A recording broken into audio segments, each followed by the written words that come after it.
Hello friends, मैं हूं Gaurav and I am sure IPL की पॉपुलैरिटी के बारे में आप सब जरूर जानते होंगे। जानेंगे भी कैसे नहीं, बॉलीवुड से लेकर आम आदमी और बिजनेसमैन तक सबको यहाँ तीन ही तो चीज मिलती है, एंटरटेनमेंट, एंटरटेनमेंट और एंटरटेनमेंट। इसीलिए तो हर साल होने वाला आईपीएल दुनिया का सबसे बड़ा T20 इवेंट कहलाया जाता है और इसमें हर साल हर टीम भी लगभग 200 करोड़ खर्च कर इस टूर्नामेंट को दुनिया के सभी स्पोर्ट्स इवेंट्स में से तीसरा सबसे महंगा स्पोर्ट इवेंट बनाती है। लेकिन जाहिर सी बात है, 200 करोड़ का खर्चा कोई भी टीम सिर्फ 20 करोड़ के ट्रॉफी के लिए क्यों करेगी? क्या आपने कभी सोचा है? उसको भी तो पैसे कमाने होंगे ना, और 20 करोड़ तो सिर्फ जीतने वाले को मिलता है, राइट? और हर टीम तो नहीं जीतती है, तो ये पैसे आखिर कमाते कैसे हैं? टिकट्स बेचकर, है ना? वेल, ऐसा कतई मत सोचना, क्योंकि कोविड की वजह से तो इस बार आईपीएल मैचेस देखने स्टेडियम में से 50% लोग ही आ पाए थे। तो क्या इसका मतलब आईपीएल की कमाई इस बार आधी हो गई? बिल्कुल भी नहीं, क्योंकि आईपीएल के टिकट्स बेचकर सिर्फ 10% ही रेवेन्यू बनता है। और ऐसे में सवाल ये उठता है कि आखिर आईपीएल के बाकी के कमाई का स्रोत क्या है भाई, जो हर साल दिवाली आए या ना आए लेकिन आईपीएल जरूर आता है? वेल, इन्हीं सारे सवालों के जवाब मैं आपको दूंगा आज के हमारे इस वंडरफुल वीडियो में, जिसका नाम है how IPL earns money.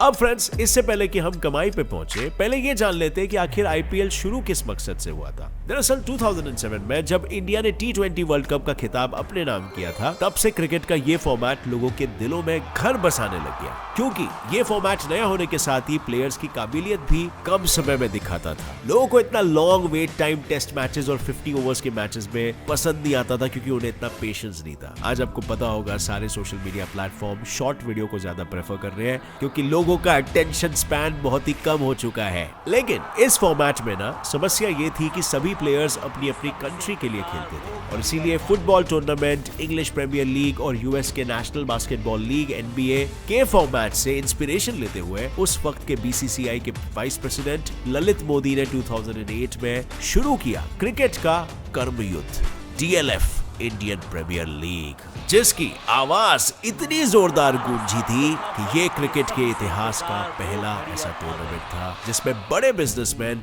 Bollywood glamour सभी ने चार चांद लगाए थे, और इसीलिए तो शुरुआत में इसे क्रिकेटेनमेंट का भी टाइटल दिया गया था। अब जब आईपीएल का आगाज हो ही गया था, तो इस टूर्नामेंट को जरूरत थी प्रोसेस की, जिसकी मदद से ये और भी ज्यादा यादगार बन सके, और इसीलिए बीसीसीआई ने शुरुआत की खिलाड़ियों की नीलामी से, जिसमें वो हर टीम को प्लेयर्स की बिडिंग यानी कि ऑक्शन के लिए रेट लगाने के लिए 80 करोड़ रुपीस देते थे, और ये पूरी तरह से टीम का डिसीजन होता था कि वो उस 80 करोड़ में कुछ प्लेयर्स को खरीदना चाहते हैं या फिर बकायदा 25 प्लेयर्स की टीम बनाना चाहते हैं। हालांकि इस दौरान बीसीसीआई ने एक रूल भी लागू किया, जिसके मुताबिक हर टीम ज्यादा से ज्यादा 8 ही इंटरनेशनल प्लेयर्स को खरीद सकता था, और उनमें से एक वक्त पे सिर्फ 4 ही इंटरनेशनल प्लेयर्स को टॉप 11 में खिलाया जा सकता था। लेकिन क्योंकि प्लेयर्स को खरीदने का काम टीम खुद करती है, इसीलिए उनका रहना खाना, मैचेस के लिए ट्रैवल करना और ऐसे अन्य खर्चे भी टीम मेंबर्स को ही उठाना पड़ता था, और बीसीसीआई ठहरा आईपीएल का भी बाप। इसीलिए हर टीम चाहे जहां से भी हो, जैसी भी हो, कमाई कर रही हो, उन्हें अपने रेवेन्यू में से 20% बीसीसीआई को अलग से देना भी पड़ता था।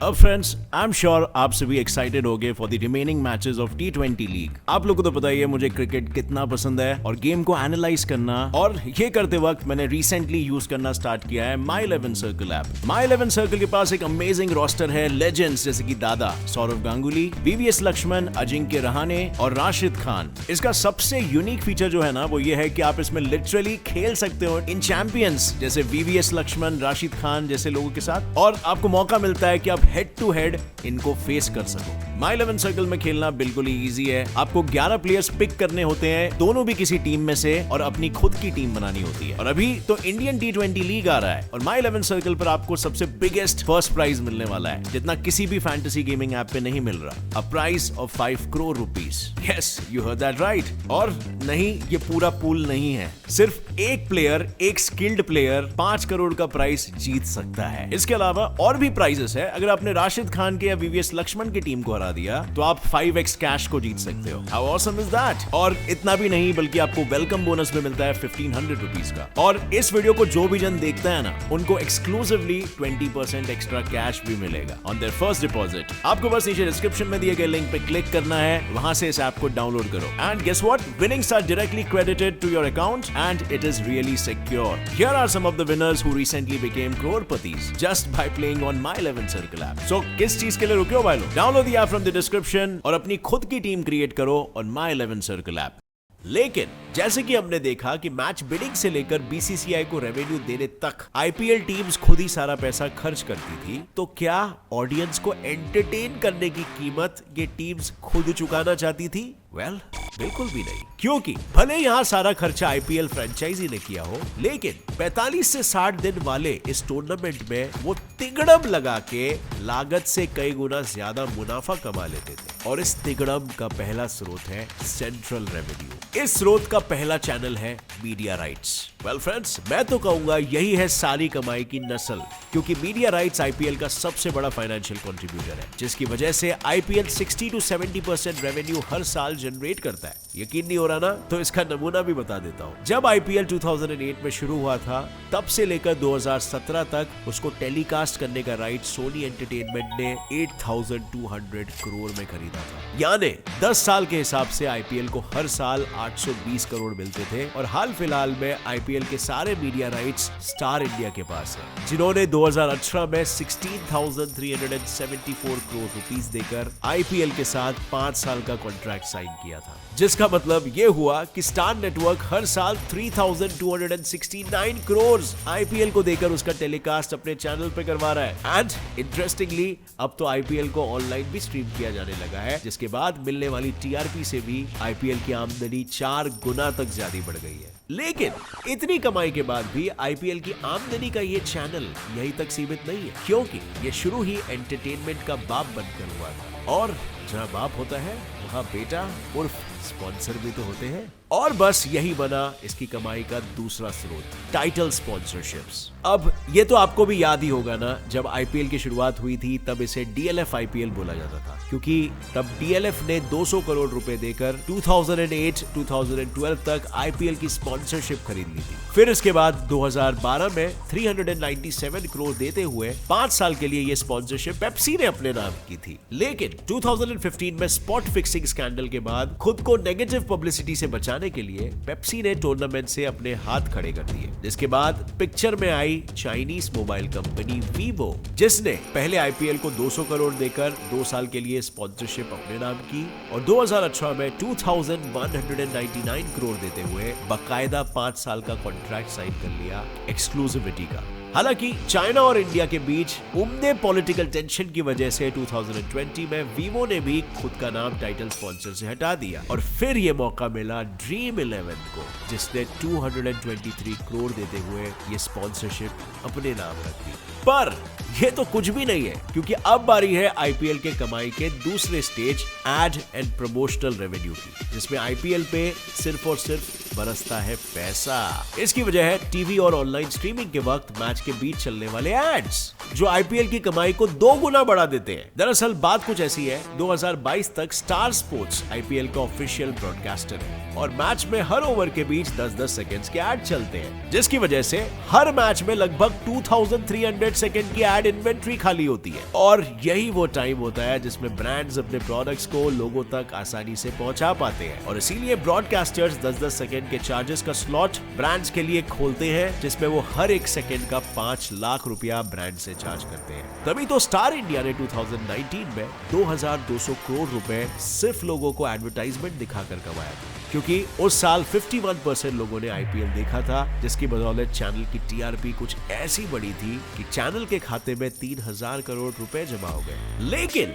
ये कमाई तो सिर्फ मैच के बीचों में कुछ सेकंड के एड से होती है। अभी तो इनकी कमाई का अगला स्टेज बाकी है, जो है local is the new global. वैसे आईपीएल में ये नारा 2008 से चलाया जा रहा है, इसीलिए तो इनके रेवेन्यू जनरेशन में 10% हिस्सा लोकल रेवेन्यू का भी है, और यही है इनकी कमाई का तीसरा स्टेज। अब इससे पहले कि आप मुझसे पूछो कि ये नई चीज क्या है, मैं आपको बता दूं, लोकल रेवेन्यू मतलब लोकली होने वाली कमाई, जिसमें टिकट सेल्स और स्पॉन्सरशिप का नाम शामिल है।